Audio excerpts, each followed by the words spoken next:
16,800 seats. That's how many people can fit inside Lakewood Church on any given Sunday. By 2017, Joel Osteen's Houston megachurch had become the largest in America. 45,000 weekly attendees, broadcasts reaching 7 million viewers across 100 countries, books selling millions of copies. The Houston Chronicle reported the church's annual budget at $90 million. Of that, just $1.2 million, barely 1.3%, went to mission and outreach. Then Hurricane Harvey hit. Then came the PPP loans. Then a plumber found $600,000 hidden in a bathroom wall. They built an empire promising blessings. But whose blessings exactly? The story begins not with scandal, but with spectacle. In July 2005, Lakewood Church moved into its new home, the former Compaq Center, where the Houston Rockets once played. The renovation cost over $100 million in loans, plus an additional $11.8 million paid up front for 30 years of rent. The result was a 16,800-seat sanctuary with arena-sized screens, concert-quality sound, and production values, rivaling any broadcast network. Every weekend, 4 English services and 2 Spanish services filled those seats. 368 staff members kept the operation running. The Hartford Institute would later confirm what most already knew. This was the largest single-campus church in America. The machine behind those Sunday services was equally impressive. According to financial statements obtained by the Houston Chronicle for their 2018 investigation, Lakewood's income for the fiscal year ending March 2017 reached $89 million. More than 90% came directly from church followers. Tithes and donations dropped into collection plates and online portals. The church spent $31.7 million on weekly services and programs, another $25.1 million on television ministry, and $6.7 million on Night of Hope stadium events. Joel Osteen's sermons aired on Trinity Broadcasting Network, Daystar, Fox, and USA Network, reaching over 100 countries. His 10 books had sold more than 8.5 million copies in the United States alone. On social media, 28 million followers watched and shared. The scale was undeniable. Joel Osteen had inherited this empire. His father, John Osteen, founded Lakewood in 1959 and built it from a feed store into a growing congregation. Then, when John died in 1999, Joel stepped into the pulpit. He had never attended seminary. What he had was a gift for television. He'd produced his father's broadcasts for 17 years. The prosperity message was simple. God wants you blessed. Give, and you will receive. Osteen claimed he hadn't taken a salary from the church since 2004. His income, he said, came from book royalties. In 2010, he purchased a 17,000-square-foot mansion in Houston's exclusive River Oaks neighborhood for $10.5 million. 6 bedrooms, 3 elevators, a guest house with its own pool. Carl Truman, a professor of church history at Westminster Theological Seminary, offered a blunt assessment to the Houston Chronicle. "When you're looking at his lavish private lifestyle," Truman said, "I'd say that's too much." But what the cameras never showed was about to make national headlines. Hurricane Harvey made landfall on August 25, 2017. Within days, Houston was underwater. Tens of thousands of residents needed shelter. On Sunday, August 27th, Lakewood Church posted a message on Facebook. "Dear Houstonians, Lakewood Church is inaccessible due to severe flooding." The post directed displaced families to other shelters around the city. Social media users found this curious. Some drove to the church and began posting videos. The exterior appeared dry. The building appeared accessible. The doors appeared closed. The contrast with Jim McIngvale, Mattress Mac, was immediate. The Houston furniture store owner had opened his showrooms to evacuees and sent up trucks to pick up stranded families. Meanwhile, Lakewood, yet with its 16,800 seats, remained dark. By Monday, the hashtag Joel Osteen was trending. That house belongs to God, plus was built for people in need, one user wrote. You should have been the first to open your doors. On Tuesday morning, August 29th, Osteen posted to Twitter, Victoria and I care deeply about our fellow Houstonians. Lakewood's doors are open, and we are receiving anyone who needs shelter. The church released photos showing standing water in the parking garage. Osteen appeared on CNN to address the criticism directly. There was a time, Chris, that the place was flooded, he told anchor Chris Cuomo. There was a safety issue the first day or two. He also noted the city hadn't asked Lakewood to serve as a shelter. The George R. Brown Convention Center, he explained, was 4 miles away and could house 10,000 people. By the end of the week, Lakewood had taken in roughly 400 people from the convention center's overflow. Volunteers lined up to sort donations, but the damage to perception was already done. And on social media, questions multiplied. Where else might there be gaps between message and action? The aftermath was mixed. In August 2018, the city of Houston officially proclaimed Lakewood Church Day in recognition of Harvey relief efforts. Assistance to over 1,150 families, $1.1 million in building materials, 2,500 volunteers deployed. Osteen told CBS that criticism probably helped us to step up some things. But the questions didn't stop. They shifted focus. If the church had $90 million flowing through its budget annually, where exactly was it going? And church spokesman Don Eloff told reporters that the controversy wouldn't derail them. If Twitter can derail your mission, he said, you've got the wrong mission. But Twitter wasn't the problem. The receipts were. And this wasn't the first time questions had been raised about where the money went. In December 2020, U.S. Small Business Administration data revealed that Lakewood Church had received a $4.4 million Paycheck Protection Program loan. Bank of America had originated the loan in late July 2020. According to the Houston Business Journal, it was the third largest PPP loan approved for any Houston area entity during that period. The church defended the decision.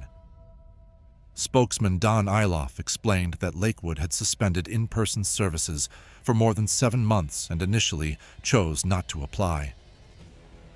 However, as the shutdown persisted month after month, given the economic uncertainty, Lakewood finally applied. The loan supported 368 employees. Neither Joel nor Victoria Osteen received any of the funds, the church emphasized. They hadn't drawn salaries since 2004. But the optics troubled many. Author Marianne Williamson expressed outrage that a church with a $90 million budget received government relief while Americans received $600 stimulus checks. By October 2021, facing ongoing criticism, Lakewood announced it would repay the loan in full. The church had never sought forgiveness for it. The theological criticism predated the financial controversies. Back in October 2007, the 60 Minutes aired a 12-minute segment titled Joel Osteen Answers His Critics. Reformed theologian Michael Horton appeared on camera and called Osteen's message heresy. The problem with Osteen's message, Horton told CBS correspondent Byron Pitts, is that it makes religion about us. instead of about God. The Houston Chronicle's 2018 investigation added numbers to the theological critique. Of Lakewood's approximately $90 million budget, more than 70% went to television broadcasts, weekly services, and the traveling Night of Hope events. General and administrative expenses consumed $11.5 million. Fundraising took another $11.9 million. And mission and outreach, the remaining $1.2 million. That worked out to roughly 1.3% of the budget reaching charitable causes. For comparison, the major nonprofits typically allocate 80 to 90% of funds to programs. Lakewood was, by the numbers, primarily funding its own operation, its own broadcasts, its own production values, its own expansion. The gospel of prosperity appeared to prosper primarily one institution. Then came the bathroom wall. On March 9, 2014, Lakewood Church reported a theft. Approximately $600,000 in cash and checks had disappeared from a church safe. Houston police investigated. Crime Stoppers offered a reward. The case went cold. 7 years later, on November 10, 2021, a plumber named Justin Cawley was repairing a loose toilet at Lakewood. He removed some tile, shifted the insulation, and approximately 500 envelopes fell out of the wall. Inside, cash and checks. Cawley called into a local radio show to describe the discovery. I was like, oh wow. Houston police confirmed that evidence from the recovered checks suggested a connection to the 2014 theft. The dates matched. Here was the strange part. Lakewood had already filed an insurance claim for the stolen money. The claim had been paid. Now the money had reappeared, hidden inside the church walls all along. Who put it there? Why had they never retrieved it? The case remains unsolved. Crime Stoppers awarded Cawley $20,000 for his honesty. Those 16,800 seats, how many of the people sitting in them had ever known where the money really went? The deeper issue wasn't one church. It was an entire category of institution operating without public accountability.